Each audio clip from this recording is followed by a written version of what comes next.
Bonsoir à tous, soyez les bienvenus dans MMA Extra Round. Quel plaisir de recevoir ce combattant du Ares, ancien champion du Brave et sociétaire de la Bulgarian Top Team. Bonjour Amine, comment ça va? Bonjour, ça va super, merci. Et Sébastien Love également avec moi, hein, toujours présent. Comment ça va Seb? Ça va très bien, merci. Salut Amine. Salut. Ça nous fait plaisir de l'avoir en plateau. C'est superbe et en plus, bon Amine, moi je le connais depuis ses débuts au 100% Fight et je suis très content d'avoir enfin un combattant de l'Ares parce qu'on n'en a jamais. On les invite. Pas tous, non, pas tous. Pas tous. On va en relancer beaucoup. Voilà, mais ils sont bloqués et là je suis super content qu'Amine soit là. On va enfin t'avoir. pouvoir parler de l'Ares et d'Amine. Voilà. Et cette émission, donc, elle t'est consacrée Amine, mais avant cela, eh bien, on va faire le tour des news avec Lucien Jahan.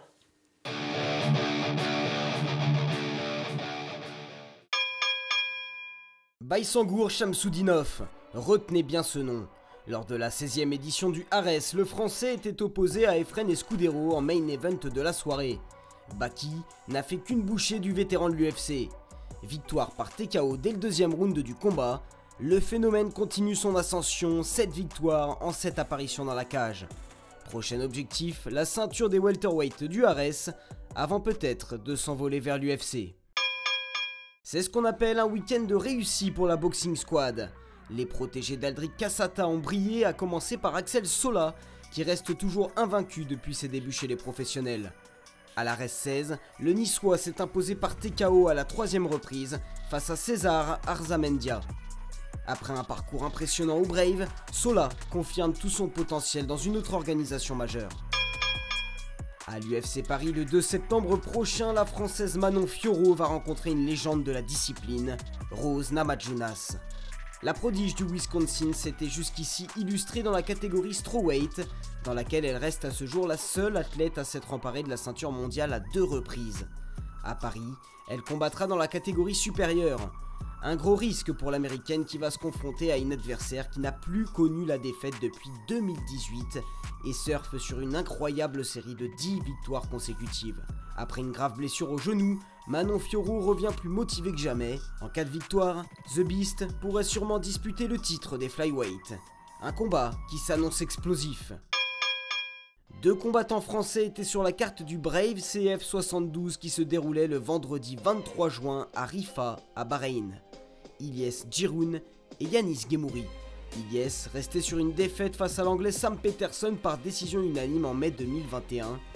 2 ans plus tard, le français signe son retour dans la cage de la plus belle des manières. Victoire par décision unanime face à Olzas Eskaraev. De son côté, Yanis Gemouri a également remporté son combat par TKO au 2e round face à l'anglais Memosh Raza. Le combattant de 28 ans poursuit sa série d'invincibilité. 9e victoire de rang, il faut remonter à 2015 pour trouver la dernière défaite de Yanis, la seule en 13 combats disputés. Grâce à leurs succès respectifs, Yanis et Ilyes ont gagné leur ticket pour le Brave qui aura lieu à Nantes en septembre. Une grande première pour l'organisation. Pour la première fois, Montpellier a accueilli un show de MMA ce samedi soir à la Sud de France Arena. Près de 4000 personnes ont encouragé des combattants venus du monde entier. Abdelrahman Drieh, Anthony Rea, Morgan Manfredi ou encore Maxime Dumas ont offert aux spectateurs d'incroyables finishes.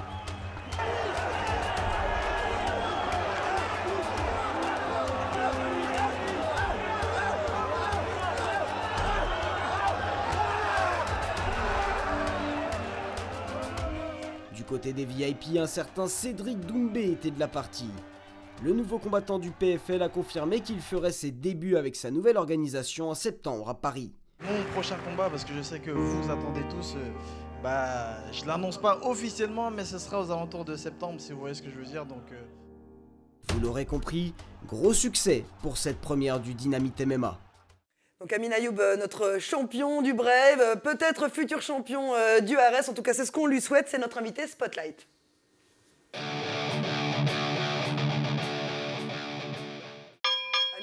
tu n'as que 27 ans et on a l'impression que tu as déjà vécu plusieurs vies. On va un peu retracer ton parcours et ton histoire, on va profiter de ta venue ici. Donc les sports de combat, toi c'est quelque chose qui t'est venu assez naturellement finalement dans ta vie? Franchement, on me faisait que me répéter quand j'étais petit, t'as une tête de boxeur, il faut absolument que tu essayes ce sport. Et moi, j'avais fait du foot un petit peu, quoi. Ouais. Je me suis dit, je vais essayer. Et je me suis inscrit au club de ma ville, quoi. Et j'ai commencé par du K1. Du K1, d'accord. Ouais. Et pourquoi pas la boxe anglaise, du coup? C'était loin, j'avais 14 ans, j'étais en transport en commun. Donc, donc j'ai pris vraiment au plus proche. C'était donc K1 boxe américaine. Je me suis essayé et puis franchement, j'ai adhéré directement. Ah ouais, tu t'es dit, allez hop, je vais leur donner raison, je vais avoir la tête de l'emploi.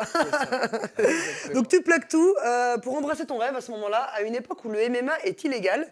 Mais tu y croyais malgré tout. Et donc c'est au Moyen-Orient que tu as construit ton palmarès, que tu as construit ton expérience, très solide d'ailleurs au Brave. Et tu as même fini par être champion de cette organisation. Les choses se sont ficelées de manière assez naturelle pour toi, j'ai l'impression. Franchement, ça s'est fait. Je commençais au Phoenix. Ensuite, après le Phoenix, je suis parti directement à l'UAE Warrior. Alors, le Phoenix, c'était une organisation au Moyen-Orient qui n'existe plus. Ouais. Ensuite, UAE Warrior, c'est une organisation qui existe encore et qui est d'ailleurs très renommée. Ouais. Et ensuite de là, donc, tu as. J'ai pris les 2 ceintures à l'UAE Warrior, en ouais. 70 kg et en 77 kg. J'étais le premier à faire ça. Et ensuite, directement, on a switché vers le Brave. Et là où tout s'est très bien passé également. Et donc, combien de ceintures au Brave ? Une ceinture. Une ceinture, ouais. Mais quand même, pas mal. Oh, magnifique, mais avant ça, il y a eu Amine au 100% fight. Oui, bah oui, KOC, 100% KOC, fight. il a fait 300% fight, il a fait 2 KOC. Et tu es aussi l'European Beatdown. Tu as fait. Je me rappelle. Je l'ai expliqué à 6 reprises, Amine. Et j'ai vu tout son parcours, l'évolution de son parcours. Et si jeune, bravo. Et ça fait que ça. Donc là, tu es vraiment. Bientôt. J'ai un doute, mais je crois qu'on a combattu sur la même carte.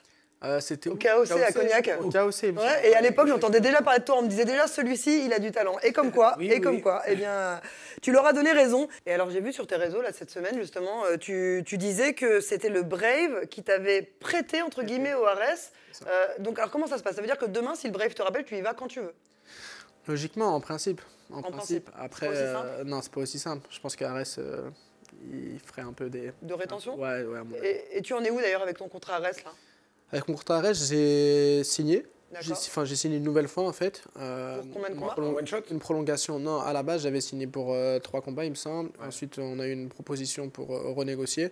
On a accepté. Ouais. On a signé donc de nouveau pour 4 combats. Donc voilà, j'avais un total de 7 combats en fait à faire et j'en ai déjà réalisé 4.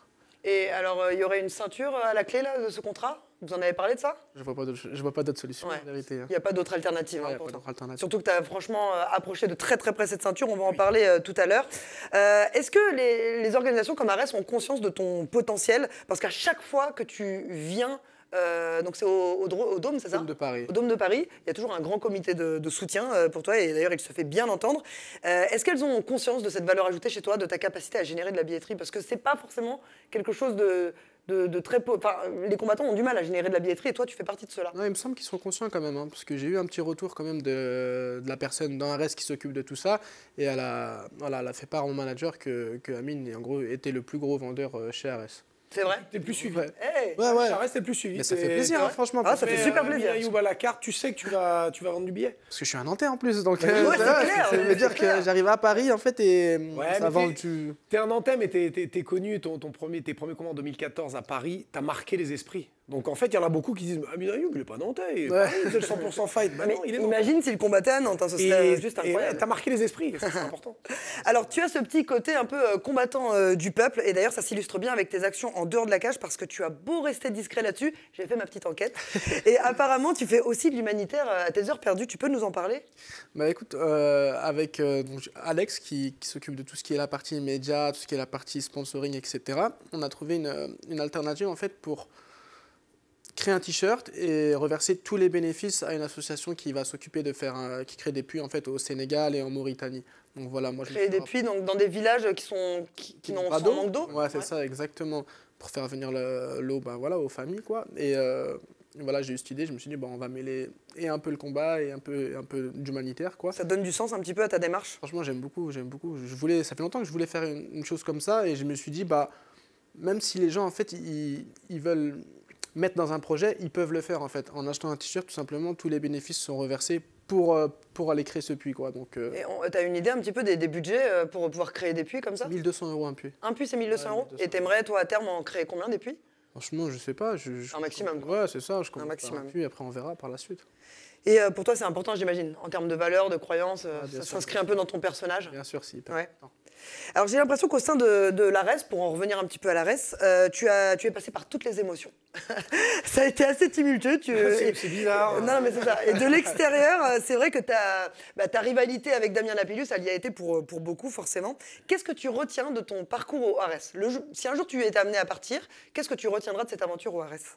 Honnêtement, je retiens que le public français il est très accueillant en fait au niveau des sports de combat. Il faut savoir qu'avant de revenir à Arès, ça faisait 5 ans que je n'avais plus combattu en France. Donc j'avais fait le Moyen-Orient, la Finlande, etc., la Pologne, pas mal de pays à l'étranger. Et quand je suis revenu en France, ça m'a fait plaisir en fait, parce que j'ai eu le soutien des Français que je n'avais peut-être pas avant en fait, du fait que j'étais parti. Donc je vais retenir ça. Je vais retenir aussi que voilà, faut se dire sa chance au bon moment, quoi. J'ai combattu Damien Lapillus sur le premier affrontement, sur une blessure en fait.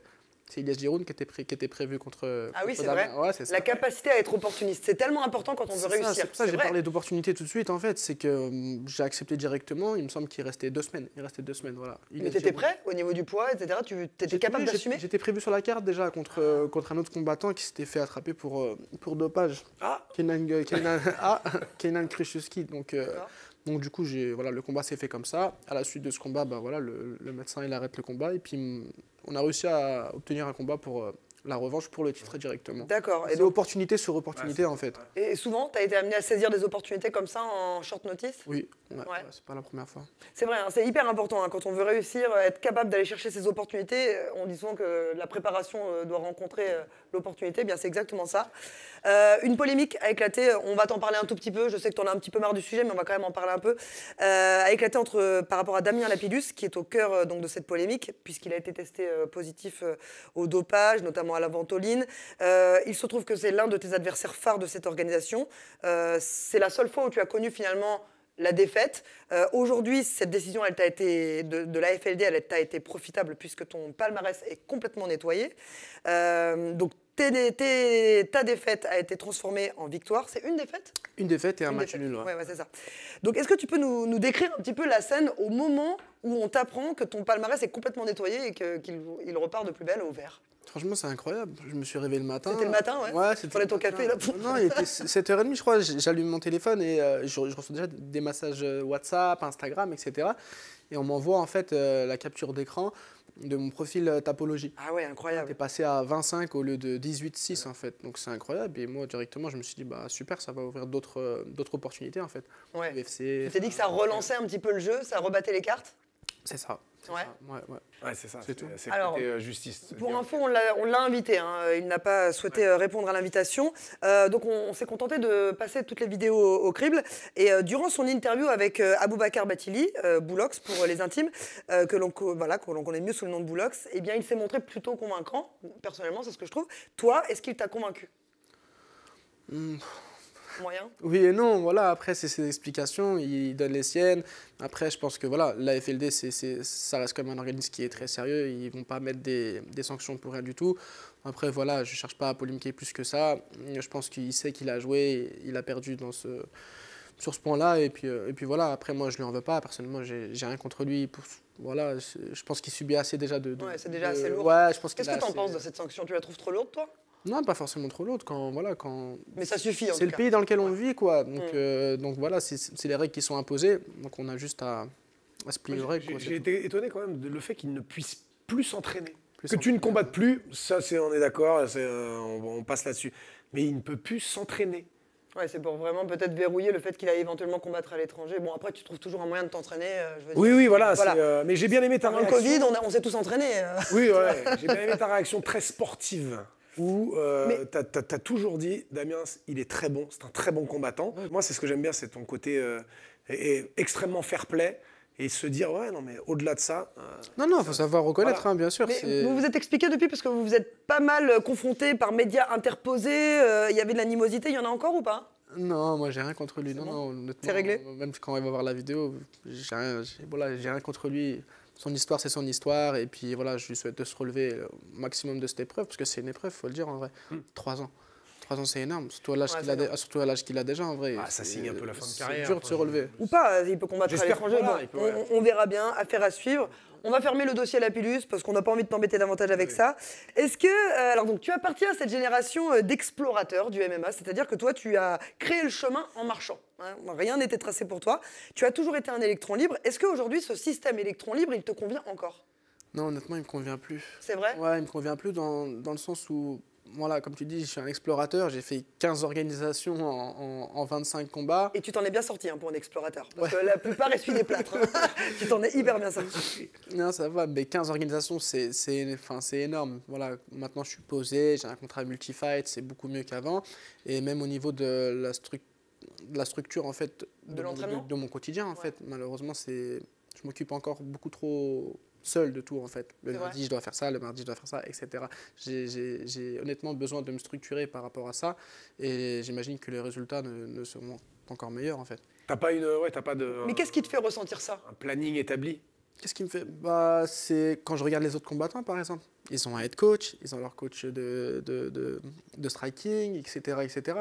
Moi, quand j'arrive à Nantes, j'ai Beto Ramos qui s'occupe de la partie sol, et j'ai un ami qui s'appelle Younous qui fait guise de head coach, en fait. Quoi. Ouais. Mais voilà, c'est toi qui fais ton planning. Oui, voilà, on n'a pas assez de nutritionniste, préparateur mental, tout ça. Non. Ça, j'ai payé tout ça. Oui, il le fait, mais de manière autonome. Ouais, alors, qu'est-ce que tu aimerais, là? En fait. Qu'est-ce que tu aimerais à l'instant T, maintenant, pour mieux structurer tout ça? Il me faut une team, une structure, un head coach qui regarde le prochain adversaire. Ton adversaire, il combat comme ça, comme ça, comme ça. Donc, on va mettre ça en place. Malheureusement, tout ça, je ne l'ai pas en fait. Il me faut un coach qui m'appelle le dimanche, il me dit Amine, écoute, tiens, j'ai prévu ta semaine, tu la reçois par mail dans 10 minutes. Donc là, tu vas aller faire ça. Malheureusement, ça, c'est moi qui le fais tout seul. Via des recherches que j'ai fait déjà, comment les combattants s'entraînent, via des vidéos quand je regarde. Tu veux te décharger mentalement, finalement. Ouais, j'ai compris. Ah, mais c'est d'autant plus incroyable des résultats que tu obtiens. Ah non, mais incroyable. Donc tu ne dois vraiment qu'à toi. Ah mais incroyable. Amine, on s'est rencontrés en Thaïlande il y a quelques années. Je crois qu'on s'est rencontrés là. Hein. À l'époque, c'était un peu ton QG, la Thaïlande, et tu me disais même que ça te portait chance. Alors porter chance, c'est un grand mot, mais en tout cas, ça te réussissait de faire tes camps en Thaïlande. Pourtant, tu vas bientôt partir. À Bali. Pourquoi ces infidélités à la Thaïlande? Non. Je suis intrigué. Non, c'est pas une infidélité, mais honnêtement, en Thaïlande, déjà, je contracte beaucoup trop de staphylocoque. C'est vrai que, c'est vrai, il y en a énormément. Ouais, c'est vrai, hein. Non, mais dans tous les camps. Tous les camps. Mais à Bali, c'est mieux? À Bali, j'en ai pas eu. Ah ouais? À Bali, j'en ai pas eu. En Thaïlande, à chaque fois que j'y vais, c'est minimum 1. Donc, des fois, c'est 2, des fois, c'est 3. Et il faut savoir qu'après, tu prends des antibiotiques. Et sur 1 mois de préparation, finalement, tu perds beaucoup trop de temps, en fait. Parce que c'est combien de temps pour se remettre d'un staphylocoque? C'est 6 jours, 7 jours. Ah ouais, c'est beaucoup, hein. Donc, la dernière fois, j'en ai fait 2. C'est pas que j'ai perdu 2 semaines, j'arrivais à m'entraîner, mais c'est trop compliqué. Mais apparemment, ils sont réactifs, parce qu'ils sont très habitués là-bas. Hein. Ils sont très réactifs, ils ont de bons médicaments pour traiter ça. Ça dépend comment ton corps y réagit. Ah ouais? Ça. Toi, tu réagis mal? Ouais, franchement, j'essaye un antibio, il marche pas, j'essaye un deuxième, et en fait, chaque staphylocoque est différent, en fait. Donc, finalement, tu peux en essayer un, mais c'est pas le bon, alors qu'avant, c'était le bon. Ah ouais, c'est incroyable. Compliqué. Non, franchement, c'est trop. Donc là, a priori, tu vas partir à Bali pour te préparer, donc ça veut dire que tu prépares quelque chose. Ouais, c'est ça. Le Soma... Qu'est-ce que tu prépares? Non, le Soma Fight Club à Bali, franchement, ils m'ont reçu, c'était royal. L'accueil, les coachs, ils prennent soin de toi. Tout à l'heure, on parlait de vérifier les vidéos de l'adversaire, etc. Ce sont des personnes qui le font, en fait. Ce ne sont pas tes head coachs, tu vois. Ouais, c'est ça. Tu viens 1 mois en préparation. Ils savent que tu viens d'étranger. Ils vont prendre le temps avec toi de se poser, étudier le combattant. Et voilà, ils vont mettre les trainings en fonction de ton adversaire, quoi. C'est des Indonésiens ou c'est des... Non, c'est Néo-Zélandais, Australiens, Libanais. Enfin, il y a vraiment une team, mais qui n'est pas indonésien. Et alors, ça vaut la Thaïlande en termes de diversité de paysages, de climat, de plage, de, je sais pas moi, de trafic? Honnêtement, c'est totalement différent. Le trafic est beaucoup plus dangereux, les plages sont beaucoup moins belles. Mais, à Bali? Ouais, à Bali. Hein. À Bali. Mais c'est beaucoup plus naturel, je trouve. Tu sais, quand tu vas en Thaïlande, tu connais de toute façon, c'est éphémère.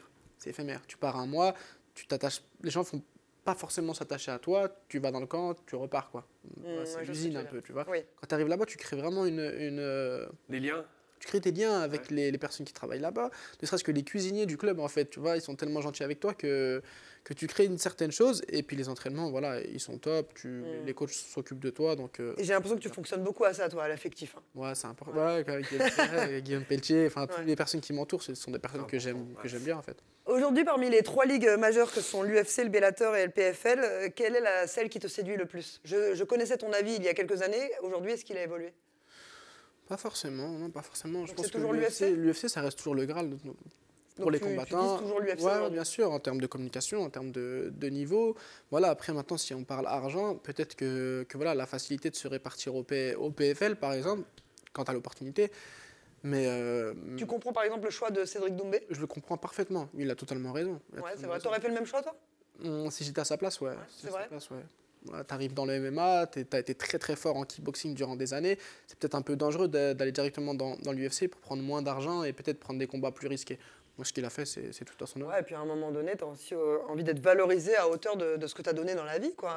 Et puis encore plus toi, j'imagine, parce que toi, tu as connu une époque où on était payé 3 fois rien, finalement. Donc, on n'était pas payé. Si tu avais de la chance. On n'était pas payé. Voilà, on n'était pas payé. On avait un sandwich à la buvette, je crois. C'est ça, avec un ticket bleu, là. Oh, non. Est-ce qu'il y a des parcours de combattants qui suscitent un peu d'admiration de ta part dans cette nouvelle génération, que ce soit en France, à l'international? Oui, en France, il y a Benoît Saint-Denis. Ouais. Son histoire, elle est trop belle. Voilà. Vous vous entraînez ensemble? Vous êtes de la même écurie? On s'entraîne souvent ensemble. Là, il a déménagé dans le sud et je vais aller l'aider pour sa préparation pour son prochain combat à l'UFC. Donc, je vais partir là en fin de semaine. On s'entraîne souvent ensemble. Donc, non, Benoît, il est très, très inspirant au niveau du... Enfin, en tout cas, en tant que combattant français. Maintenant, si on parle à l'international, il y a plusieurs histoires comme Charles Oliveira. Ouais, elle est inspirante, son histoire, hein, complètement. Elle est inspirante. Ah, là, je partage complètement ton avis. Il y a du talent en France, effectivement, et au sein de la Team Voirin, eh bien, on peut dire qu'il y en a beaucoup. Tu les connais bien puisqu'ils sont aussi, pour la plupart, à la Bulgarian Top Team. Et donc, on est parti en immersion le temps d'un entraînement. Regardez, c'est un reportage signé Lucien Jarran.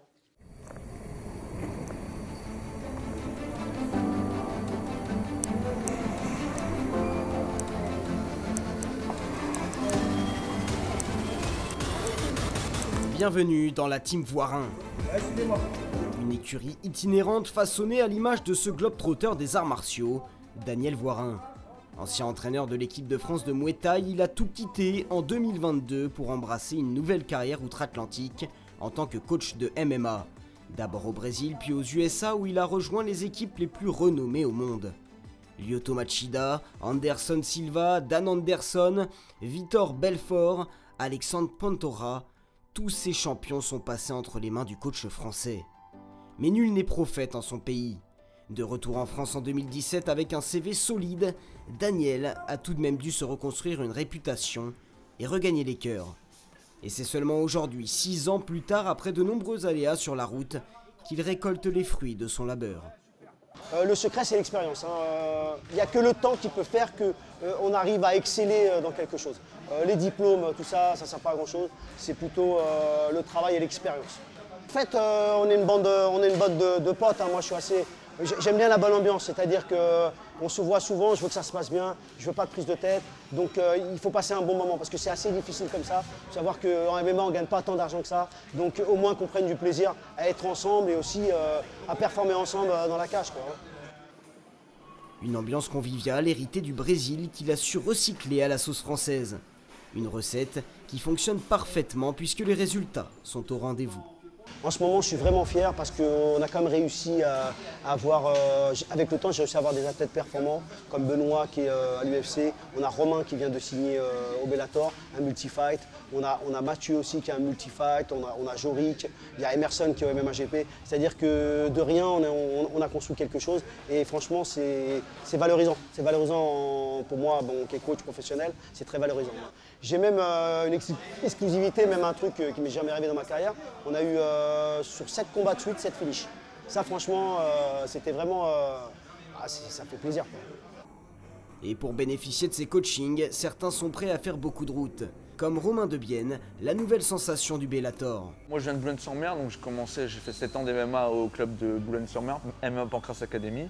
Après moi je suis parti de mon côté à Paris, je voulais vivre à Paris dans tous les cas. J'ai choisi la Team Voirin parce que Daniel c'était quelqu'un que j'appréciais beaucoup. Il y avait un bon feeling, déjà dès le premier entraînement il y a un bon feeling et moi j'ai préféré rester. Et je suis tombé dans les bons créneaux, en un an de temps avec Daniel, on a fait 4 combats, 2 ceintures. Un combat au Zénith, un combat à Bercy et 3 KO. Cette ascension collective séduit aussi les plus grands noms comme la star de YouTube, Ibra TV. Je retrouve exactement ce que je cherche dans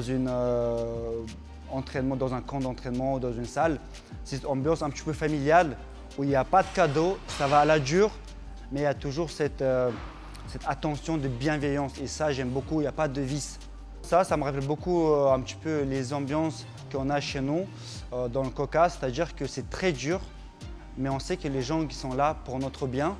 Donc malgré le fait qu'on souffre, on est blessé par des coups, par des douleurs de l'entraînement, mais on sait que c'est pour notre propre bien et c'est cette ambiance-là que j'aime beaucoup ici chez Team Voirin. La locomotive de cette équipe, c'est évidemment Benoît Saint-Denis qui combattra ce week-end. Face à lui, la nouvelle sensation brésilienne, Ismaël Bonfim, un mort de faim d'après les experts du MMA. Benoît ne refuse jamais. Donc on est prêt, de toute façon il est prêt dans tout le domaine, donc que ce soit lui ou un autre, on y va. Il est dur, mais tous les combattants sont durs à l'UFC, donc on se prépare pour.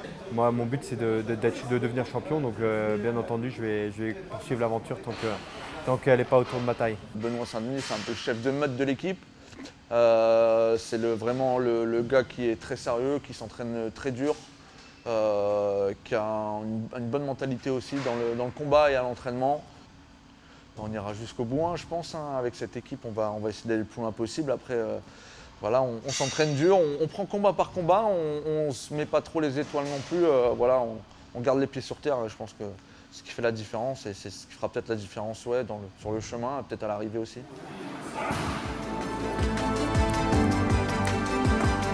Au-delà d'une montée en puissance dans le classement, c'est surtout sa place à l'UFC Paris qui se joue.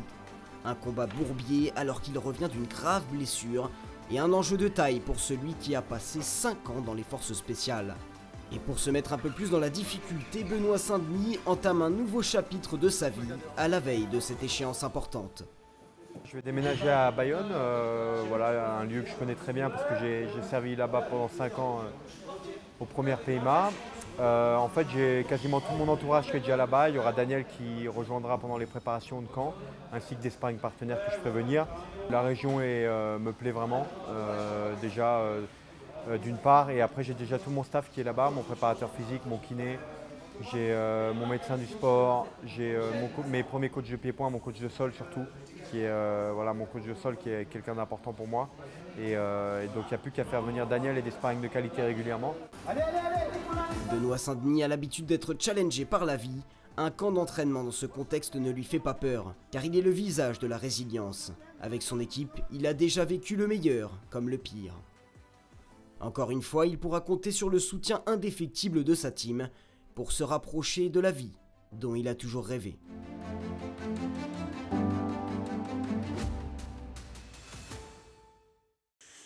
Pour en revenir à Benoît Saint-Denis, qui va bientôt combattre d'ailleurs, vous avez tourné ensemble? Qu'est-ce que ça donne entre vous? Ouais, on a tourné, bien sûr, on a tourné beaucoup de fois ensemble. Bah écoute, Benoît, c'est un bulldozer. Hein. Ouais, c'est vrai. Lorsqu'il commence son travail en cage control, il est très très compliqué. Au sol, il est très très bon aussi, mais voilà, debout, on arrive à se faire des très belles guerres. Le prochain combat va être intéressant face à Ismaël Bonfim, qui est un très très bon combattant brésilien. Qu'est-ce que tu en penses, toi? Franchement, type Benoît Saint-Denis, hein, bien sûr. Oui, bien sûr, voilà. Ça on le sait. Voilà, mais au niveau technique? Non, je pense que Benoît va réussir à imposer son style. Il a une lutte très très agressive et voilà, je pense qu'une fois le combat arrivé au sol, ce sera bénéfique pour Benoît. Et puis j'imagine qu'il a l'habitude de tourner avec toi. Tu es toi aussi un mestré, on va dire ça, un mestré en sol, donc c'est pas pour rien s'il te fait venir. Ouais, c'est ça. Ouais, c'est ça. En tout cas, on lui souhaite de tout cœur de réussir son prochain challenge. C'est la fin de cette émission. Déjà. Merci beaucoup. Amine, ça passe vite. Ouais, je suis désolée, mais tu vas revenir, c'est sûr. Ça passe très vite. Merci à tous de nous avoir suivis. Dites-nous ce que vous avez pensé de cette émission en commentaire. Merci de nous donner encore de la force. Et puis nous, Sam, on se retrouve la semaine prochaine. Comme d'habitude. Même heure, même chaîne. Salut Amine et bon courage pour tes objectifs. Merci. Bye bye, bonne soirée tout le monde.